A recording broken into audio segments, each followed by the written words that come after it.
ان میں خطابہ سے دعوت نواں، للکار شہید، انداز علامہ شہید حضرت علامہ چودھری محمد کاشف نواز رنداوا صاحب آن اور خطاب فرمان فضیلت الشیخ حضرت علامہ کاشف نواز رنداوا صاحب۔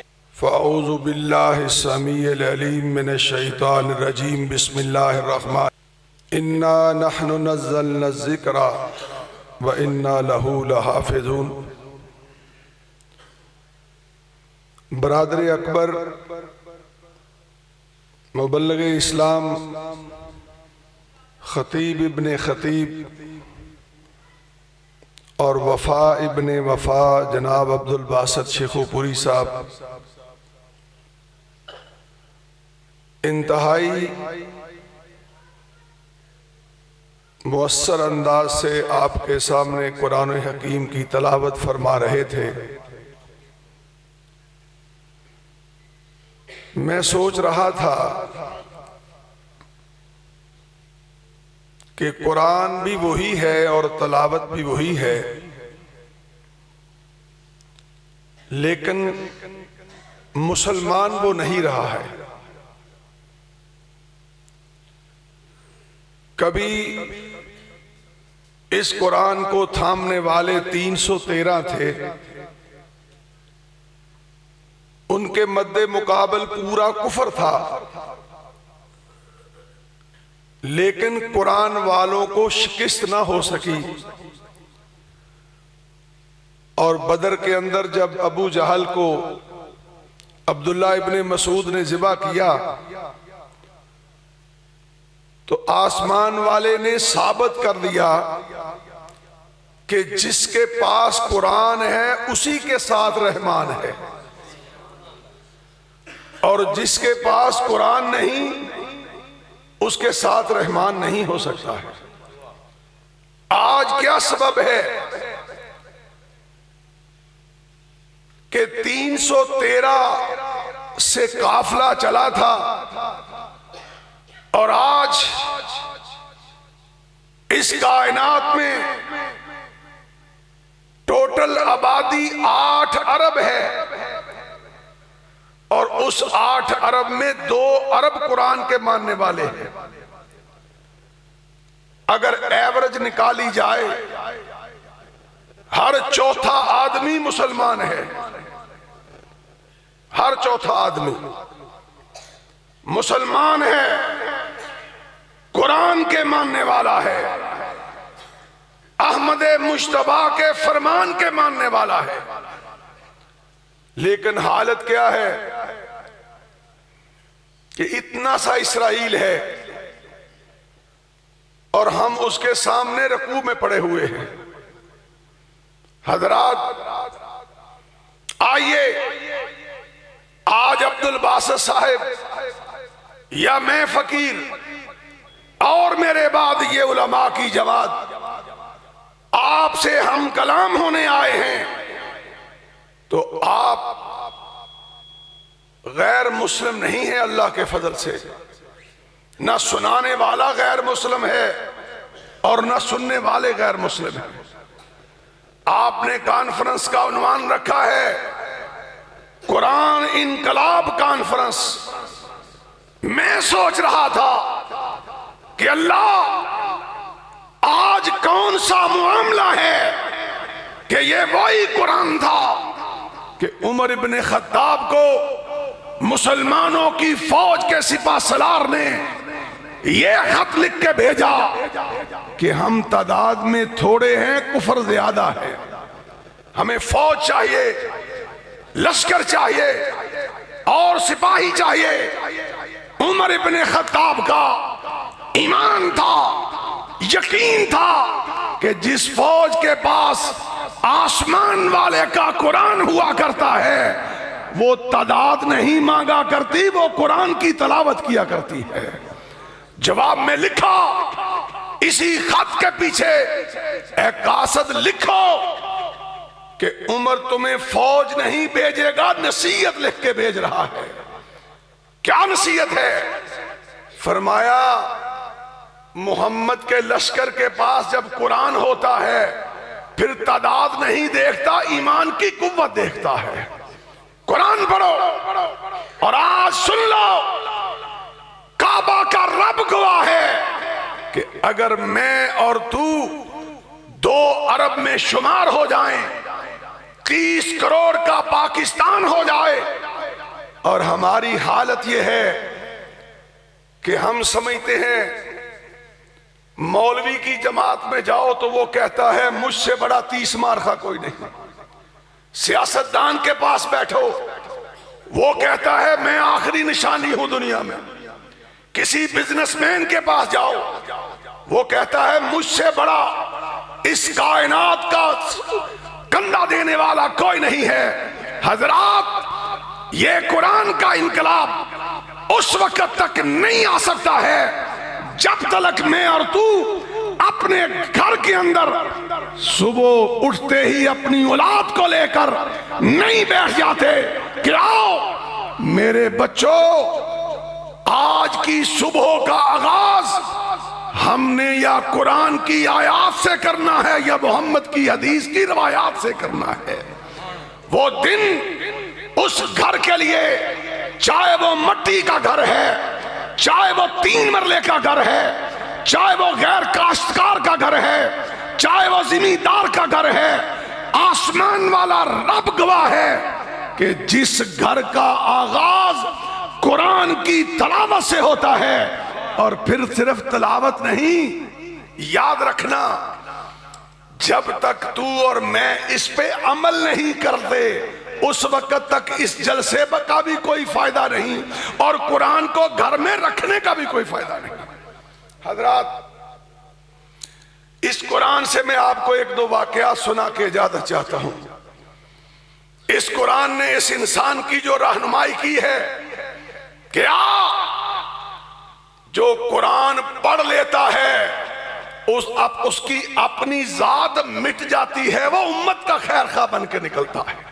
جو قرآن صحیح سمجھتا ہے، اور جسے قرآن کی سمجھ نہیں آتی وہ شیشے کے سامنے بھی کھڑا ہو تو اپنے آپ کو پوچھتا ہے، وہ لاؤڈ سپیکر کے سامنے آئے تب بھی اپنی شخصیت کا پجاری ہوتا ہے، وہ جماعت میں آئے تب بھی اپنی ذات کا پجاری ہوتا ہے، وہ کسی سکول میں جائے تب بھی اپنی ذات کا پجاری ہوتا ہے، وہ کسی مدرسے میں جائے تب بھی اپنی ذات کا پجاری ہوتا ہے۔ کعبہ کے رب کی قسم ہے، جو قرآن کو سمجھ جاتا ہے وہ اپنے آپ کو مٹا لیتا ہے، چلتا ہے یا رب کے قرآن کے مطابق چلتا ہے یا محمد کے فرمان کے مطابق چلتا ہے، اس کی اپنی ذات مٹ جاتی ہے۔ اور قرآن نے کیا کہا؟ قرآن کہتا ہے اے انسان، یہ سارا جہان تیری مجبوری ہے۔ سننا میری بات، اے انسان، یہ جتنے میرے سامنے تشریف فرما ہے انسان ہے نا الحمدللہ، بلکہ اگلا درجہ ہے مسلمان بھی ہیں الحمدللہ۔ آئیے قرآن کا اسلوب دیکھیے، قرآن کی تفسیر سنیے، قرآن کا انقلاب سنیے۔ سب سے جتنی بھی مخلوقات ہیں قرآن کہتا ہے ساری کی ساری رب نے کن کہہ کے بنائی، کن۔ میرے بھائی سردار آباد صاحب بیٹھے ہیں، علماء تشریف فرما ہیں، شیخو پوری صاحب تشریف فرما ہیں، ان سے پوچھو رب نے قرآن میں کہا ہے کہ جس کو بھی میں نے بنایا کن کہا وہ بن گیا۔ پہاڑوں کی باری آئی، کہا بن جاؤ، بن گئے۔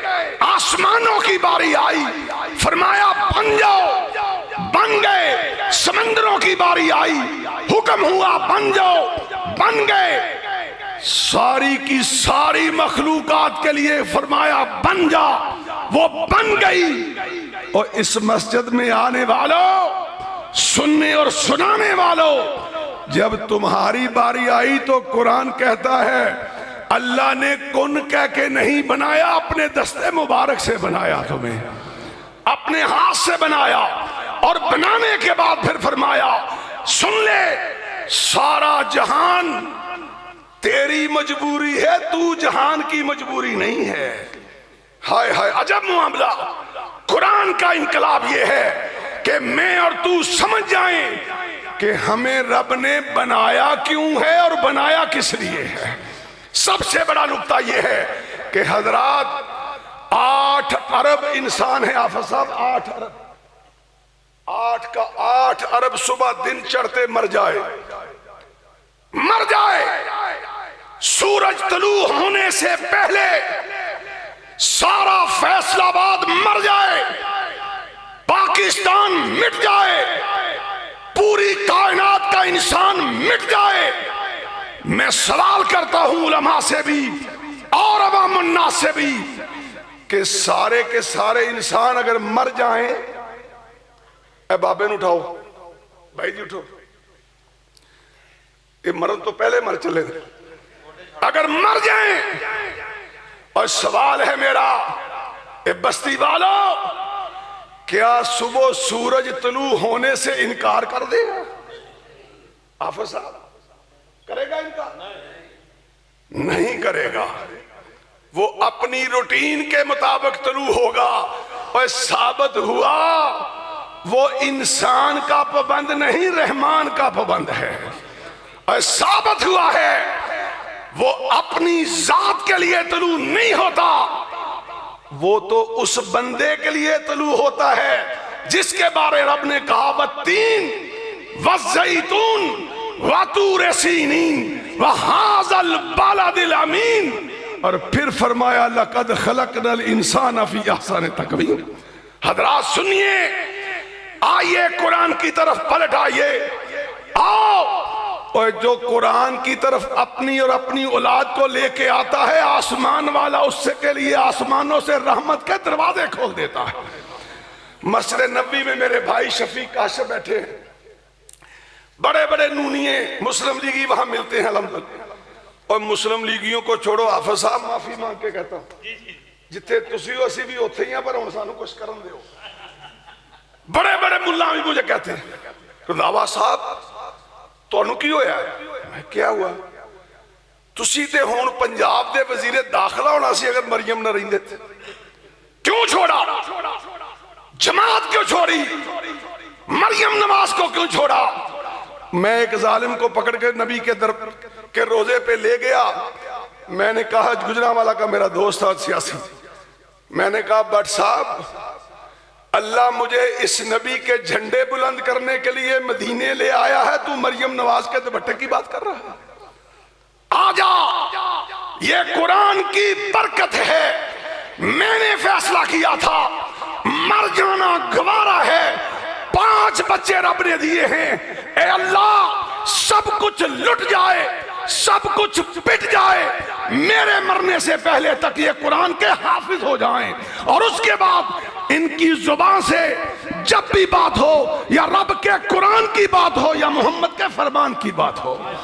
حضرات اس کا سکون اتنا ہے، اس کی راحت اتنی ہے، اس کی لذت اتنی ہے کہ یہ وہی محسوس کر سکتا ہے جس کے سینے میں قرآن ہے یا جس کی اولاد قرآن کی حافظ ہے۔ میں کہہ رہا تھا کہ آؤ، قرآن کہتا ہے کہ یاد رکھنا، اور میں سوچ رہا تھا سٹیج پہ بیٹھا حافظ صاحب کی تقریر میں، ہمیں شادی کارڈ ملتا ہے نا، ہمارے فیصل آباد ستارہ والے سب سے بڑے بزنس مین ہیں، ان کی پرسوں شادی تھی، لوگوں نے ان کے کارڈ بغل میں دیے ہوئے تھے کہ جی جوید کے بیٹے کی شادی ہے، کہیں مس نہ ہو جائے، کارڈ ہاتھ میں رہنا چاہیے۔ اور یارو یہ کارڈ بھی مٹ جائیں گے اور شادیوں والے بھی مٹ جائیں گے، سب سے بڑا مالک عرش والا رب ہے، اور جو قرآن تمہیں میرے بھائی نے سنایا وہ تمہارا جنت کا کارڈ ہے، وہ جنت کا کارڈ ہے، یاد رکھنا۔ آسمان والا سن رہا ہے، اٹھاؤ جھولی، اس کے سامنے مسجد سے نکلنے سے پہلے گڑ گڑا کے دعا کرو، اللہ اب زندگی میں کوئی صبح نہ آئے جو نماز کے بعد میں تیرے قرآن کی تلاوت کر کے نہ رہوں۔ یہ انقلاب ہے۔ میں کہہ رہا تھا کہ یاد رکھنا بوجھ بہت اٹھایا ہوا ہے ہم نے، کہ سارے کے سارے مر جائیں، آسمان اسی طرح کھڑا رہے گا، زمین اسی طرح بچھی رہے گی، سمندر اسی طرح بہتے رہیں گے، ہوائیں اسی طرح چلتی رہیں گی، کوئی بھی کائنات میں فرق نہیں آئے گا۔ ثابت ہوتا ہے، قرآن سے ثابت ہوتا ہے کہ انسان یہ سب کچھ رب نے تیرے لیے بنایا اور تجھے صرف اپنی ذات کے لیے بنایا، تو رحمان کے لیے ہے۔ اور جاتے جاتے میں آپ کو آخری بات سنا دوں، قرآن ہمارے ہاتھ میں، اہل حدیث ہمیں اللہ کے فضل سے، یاد رکھنا جماعتوں کی کوئی اوقات نہیں، اوقات ہے تو صرف لفظ اہل حدیث کی اوقات ہے۔ اور انشاءاللہ میری دعا ہر اس جماعت کے لیے ہے جو اہل حدیث کا لیبل لگا کے اس ملک پاکستان میں قرآن و سنت کا جھنڈا اٹھاتی ہے۔ اور آج بھی میں جب بھی تنہائی میں ہوتا ہوں میں اس جماعت کے لیے ضرور دعا کرتا ہوں جس کا میرے روحانی باپ ساجد میر نے اپنی زندگی کا 40 سال دیے تھے۔ لیکن سن لو، اس طرح انقلاب نہیں آتا جب میں یا کوئی اور جماعت کو بھی اپنی ذات کی لونڈی بنا دے، جماعت کے لیے بھی اپنے گھر کا آنگن بنا لے۔ ایسے انقلاب نہیں آتا۔ میرا ایمان ہے، میرا یقین ہے، میرا دعویٰ ہے، پاکستان میں جتنے اس گاؤں میں اہل حدیث ہیں، کعبہ کے رب کی قسم اگر اتنے ہی اہل حدیث سچے اور سچے قرآن اور سنت کو تھام کے کھڑے ہو جائیں، سارا ملک پیچھے ہٹ سکتا ہے۔ اللہ کی مدد ان لوگوں کے ساتھ جدا نہیں ہو سکتی ہے، کیونکہ جہاں قرآن ہوتا ہے وہیں رحمان کا فرشتہ آ کے کھڑا ہو جاتا ہے۔ میں کہنے لگا ہوں کہ آخری بات یہ ہے حضرات، آؤ سچے اہل حدیث بنو، آؤ سچے مسلمان بنو، آؤ سچا قرآن کا ماننے والے بنو۔ آج حالت یہ ہے، حافظ صاحب میں پچھلے دنوں بیت اللہ کے دروازے کے سامنے ایک ہوٹل کی لابی میں بیٹھا تھا۔ ہوٹل کا نام ہے ہلٹن کنونشن، دار التوحید کے ساتھ ہے۔ میرے دوست ساتھ تھے، بہت بڑا شیشہ سامنے لگا ہوا تھا۔ میں نے اپنے دوستوں سے کہا، فجر کی نماز کے بعد کا واقعہ ہے، میں نے کہا ذرا نظر اٹھاؤ، دن چڑھ گیا ہے، سورج طلوع ہو گیا ہے، ہماری جھولیوں میں قرآن ہے، سامنے بیت اللہ کا کالا کمرہ ہے، رب کا گھر ہے، اور قرآن کہتا ہے روئے زمین پہ اگر کوئی ہدایت کا مرکز ہے تو وہ میرا گھر ہے۔ وہ بھی سچا، قرآن بھی سچا، اس شہر میں پیدا ہونے والا امام بھی سچا۔ لیکن نتیجہ کیا ہے؟ نوجوانوں میں آپ سے مخاطب ہوں، جتنے بڑے 7 سٹار ہوٹل ہیں بیت اللہ کے سامنے، حافظ صاحب سارے یہودیوں کے ہیں، سارے یہودیوں کے ہیں، ان کی برانچز ہیں، چاہے موون پک ہے، چاہے ہلٹن ہے، چاہے کوئی اور ہے۔ بدقسمتی یہ ہے اور قرآن کا ماننے والا تو 2 ارب ہو گیا، لیکن آج تک پانی کی بوتل نہیں بنا سکا ہے، آج تک نیل کٹر نہیں بنا سکا، آج تک پلاسٹک کا جوتا نہیں بنا سکا۔ سبب کیا ہے؟ ہم نے قرآن کو چھوڑا، آسمان والے نے ہمیں چھوڑ دیا ہے۔ حضرات آؤ، اگر آپ اس دنیا میں کامیابی چاہتے ہو، اور اس دنیا کو ایزی نہ لینا، اسے مذاق نہ سمجھنا، جس نے دنیا بنائی کعبہ کے رب کی قسم وہی آخرت میں کامیابی پائے گا۔ جس کی دنیا نہیں ہے اس کی آخرت نہیں ہے۔ تو میں کہنا چاہتا ہوں، آؤ اس قرآن کو خود بھی پڑھو۔ اور یہ جو پڑھنے کا معاملہ ہے، ہمارے مدینہ میں ایک دوست ہے میرے اور میرے شفیق بھائی کے، امام ہے، مدرس ہے، بہت بڑے استاد ہیں۔ مجھے ایک دن کہنے لگے، رنداوا صاحب میرا فتویٰ سن لیجئے اور سنا دیجئے جا کے پاکستانیوں کو۔ میں نے کہا شیخ حکم کیجئے۔ کہنے لگا قرآن کی تلاوت میں نیت کا ثواب تو ملے گا، تلاوت کا ثواب ہمیں نہیں مل سکتا۔ آپ صاحب نکتہ سمجھ گئے؟ تلاوت کا نہیں ملے گا، نیت کا ملے گا۔ کہنے لگا میری ماں 80 سال کی ہے، میں اپنی ماں کو قرآن پڑھا رہا ہوں کہ ماں قیامت کو اگر رب نے پوچھ لیا کہ تیرے بیٹے کا شاگرد عبداللہ عواد الجوہنی بیت اللہ کا امام تو بن گیا، تیرے بیٹے کا شاگرد رسول اللہ کی مسجد کے مصلی کا وارث تو بن گیا، مگر تیری ماں قرآن صحیح نہیں پڑھ سکی، تو ماں میں قیامت کے دن عرش والے کو کیا جواب دوں گا؟ لہذا تو بھی قرآن تلفظ کے ساتھ ادا کرنا سیکھ لے۔ کیوں؟ تاکہ قیامت کو اللہ مجھے پکڑنے سے اپنی رحمت میں لے لے، مجھے کہیں جہنم میں نہ پھینک دے۔ حضرات توجہ کیجئے، آپ کے پاس زمین ہے، آخری بات سنیے، زمین ہے، مربع ہے، جائیداد ہے، بینک بیلنس ہے، فیکٹری ہے، کوٹھیاں ہیں، محلات ہیں، جانور ہیں، ساری کائنات کا سیم و زر تمہارے جوتوں کے اندر ڈھیر ہو گیا ہے، لیکن جس دن موت آئے گی، جس دن موت آئے گی، ایک رائی بھی تمہارے ساتھ نہیں جائے گی، یا سورہ ملک ساتھ جائے گی یا سورہ بقرہ ساتھ جائے گی، اور جس کے ساتھ قرآن گیا وہ قبر میں بھی کامیاب انشاءاللہ، اور قبر کے بعد حشر کے میدان میں بھی وہی کامیاب ہوگا، پل صراط سے بھی وہی آسانی سے گزرے گا، اور پھر جب جنت میں جائے گا عرش والا فرمائے گا اٹھ قرآن کے قاری، اٹھ قرآن کے حافظ، تو قرآن پڑھ، جہاں تیرا قرآن ختم ہوگا وہی تیرا سب سے آخری مقام ہوگا۔ اللہ سے دعا ہے اللہ مرتے دم تک ہمیں قرآن پڑھنے والا، قرآن پڑھانے والا، قرآن سمجھنے والا، قرآن سمجھانے والا اور قرآن کو سینے سے لگانے والا بنائے۔ وآخر دعوانا ان الحمدللہ رب العالمین۔